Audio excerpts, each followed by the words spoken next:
Hi everyone, NCERT class 10th, chapter number 9.1, question number 2। इसमें देखते हैं क्वेश्चन क्या पूछा जा रहा है कि आंधी आने से एक पेड़ टूट जाता है, ठीक है, और टूटा हुआ भाग जो है वो इस तरह से आके मुड़ता है कि पेड़ का जो ऊपरी हिस्सा है, शिखर है, वो ज़मीन को आके छूने लगती है और इसमें वो कोण बनाता है। कोण कितना डिग्री बनाता है? 30 डिग्री बनाता है, ठीक है। और तो इस स्थिति में पेड़ का जो पाद बिंदु है, यानी कि यहाँ पे पेड़ जो है वो और जो पेड़ की जो ऊपरी हिस्से आके ज़मीन पे जो टच कर गया, इस दोनों के बीच की दूरी वो 8 मीटर बताया जा रहा है, ठीक है। तो शिखर जो ज़मीन को आके छूता है वो 8 मीटर है। तो हमें ज्ञात क्या करना है? पेड़ की ऊंचाई ज्ञात करनी है। चलिए देखते हैं कैसे ऊंचाई ज्ञात करेंगे। सबसे पहले हमने फिगर ड्रॉ किया, तो फिगर में हम देखते हैं ये कि पेड़ पहले से यानी बी पॉइंट से लेकर डी पॉइंट तक, मान लीजिए कि ये पेड़ है, ये स्थिति पे आके टूट जाती है। टूटने के बाद ये ज़मीन पे आके टच कर जाती है। तो ज़मीन पे आके जहाँ टच करती है ये स्थिति और ये जो पाद बिंदु है पेड़ का, ये दोनों की दूरी जो है वो आपका 8 मीटर है, ठीक है। अब हमें जो निकालना है वो यहाँ से डी से लेके सी तक और यहाँ से लेके यहाँ तक निकालना है, ये दोनों स्थिति निकालनी है। तो खैर डी टू सी जो है वो ए से सी दोनों आपस में इक्वल हो जाएंगे, क्योंकि दोनों इक्वल, वही पार्ट आके इधर झुक रहा है। तो हम लिखते हैं A C is equal to D C, यानी कि दोनों इक्वल हो जाएंगे। ए सी निकालेंगे तो वो डी सी निकल जाएगा, ठीक है। तो ए सी वाला पार्ट जो है हाइपोटेनियस है, ठीक। और अदर साइड यदि हम बात करें, ये वाला पार्ट जो है वो बेस लाइन है, तो यानी एच और यहाँ पे बी हो गया, ठीक है। एच बाई बी या बी बाई एच, आप किसी भी चीज़ का फार्मूला यूज़ कर सकते हैं, त्रिकोणमितीय फार्मूला, और जिसके माध्यम से आप इसे इजीली सॉल्व कर सकते हैं। सबसे पहले देखते हैं कि त्रिभुज क्या था, ए बी सी, ठीक है। ए बी सी में जो समकोण हिस्सा है वो क्या है? बी है। तो बी बाई एच, हमने फॉर्मूला बी बाई एच का लिया है, तो वो कॉस हो गया, कॉस 30, क्योंकि डिग्री 30 दिया हुआ है, तो कॉस 30 बी बाई एच। और बी का हिस्सा क्या है? वो आपका ए बी है, और एच का हिस्सा ए सी है। तो A B by A C, A B का जो वैल्यू है वो है आपका 8 मीटर, और ए सी जो निकालना है वो है नहीं, तो ए सी हमने लिख दिया, ठीक। कॉस 30 डिग्री का जो वैल्यू है वो √3/2 है, तो कॉस 30 डिग्री √3/2 ही रह गया। अब इसको हम क्रॉस मल्टीप्लाई करते हैं, तो 2 8 जा 16 2 8 16, और ए सी को मल्टीप्लाई करते हैं √3 से, तो यहाँ पे √3 हो जाता है। वही √3 यहाँ ना लिख करके हमने सीधा सीधी नीचे लिख दिया, कि फिर बाद में हमें नीचे लिखना होता है, तो नीचे एक ही बार लिख दिया। चलिए आगे आते हैं। अब देखते हैं कि ए सी जो है जितना दूरी निकला है हमारा 16/√3, हमने √13 लिख दिया, 16/√3 होगा।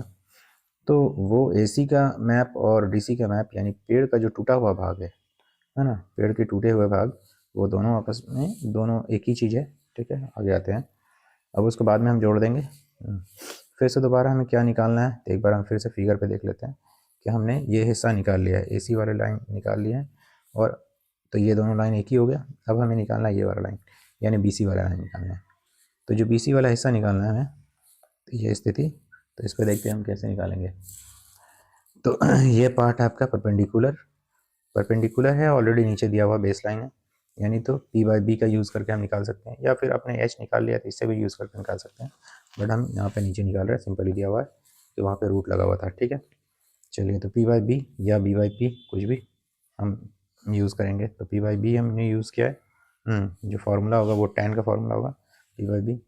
तो सबसे पहले जो ट्राइंगल है हमारा ए बी सी, जिसमें वही चीज़ बी समकोण है, तो tan 30 डिग्री दिया हुआ था, क्योंकि एंगल तो सेम ही बन रहा है।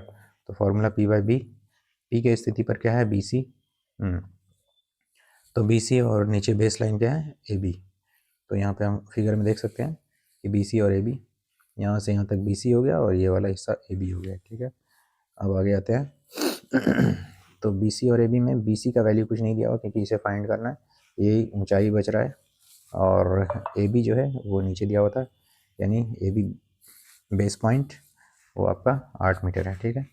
और tan 30 डिग्री जो है उसका वैल्यू दिया हुआ यहाँ पे 1/√3, तो इसको बैठा दिए। अब से सीधा सीधी क्रॉस मल्टीप्लाई करेंगे इस दोनों को, तो क्रॉस मल्टीप्लाई करेंगे तो √3 नीचे आ जाएगा, क्योंकि यहाँ पे आना था, ये नीचे ले आए। अब उसके बाद यहाँ से ये क्रॉस मल्टीप्लाई करेंगे, 8 बन जाएगा, तो 8/√3 हो जाएगा। 8/√3 मीटर्स ये क्या आ गया BC, ठीक है। पेड़ की जो वह हाइट यानी कि वह हिस्सा जो बचा हुआ है, भाई टूटा नहीं है, यह हिस्सा B और C, ठीक, ये आ गया। और इसके बाद अगर हम देखें तो पहले हमने निकाला था ऊपरी हिस्सा जो D से C, यही हिस्सा इधर बच रहा था AC, ठीक है। तो इस दोनों को सिर्फ जोड़ना है हमें, ये वाला जो हिस्सा D से C निकला है और बाद में इसको दोनों को जोड़ने के लिए पहले हमने बता दिया कि AC और CD दोनों आपस में क्या है, इक्वल है, ठीक। अब उसके बाद हम देखते हैं कि क्या जोड़ना है, जोड़ के क्या निकालना है। तो हमें निकालना था पेड़ की ऊंचाई, ठीक है। तो पेड़ की ऊंचाई निकालने के लिए पेड़ की कंप्लीट ऊंचाई क्या है, देखते हैं B से D तक है। देखिए यहाँ पे B से लेके D तक पेड़ की ऊंचाई आ रही है, कंप्लीट ऊंचाई।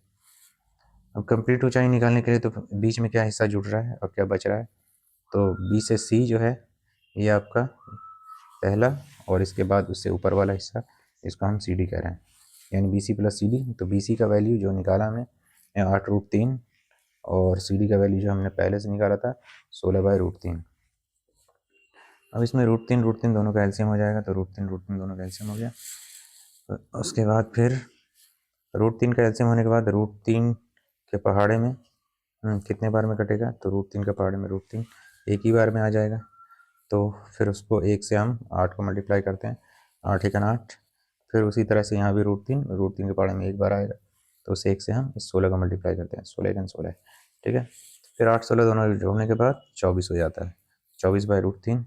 अब √3 का हर परिमेयकरण करते हैं, तो हर परिमेयकरण करने के लिए हमें पहले लिखना चाहिए, तो लिख दिया हमने। उसके बाद 24/√3 वैसे ही रह गया, हर परिमेयकरण के लिए ऊपर नीचे गुना कर दिया। गुना करने के बाद फिर अब देखते हैं गुना करते हैं, तो 24 को √3 से गुना कर रहे हैं, ठीक है। 24 को √3 से हम गुना कर रहे हैं, तो √3 से गुना करने के बाद 24 √3 ही लिखा जाएगा।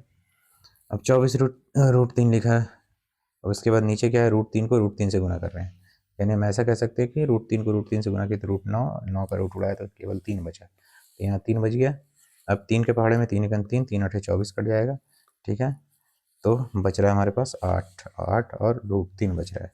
तो एग्जैक्ट आंसर होगा 8√3, ठीक है, 8√3 मीटर जो पेड़ की ऊंचाई है, ठीक है, आंसर हो गया।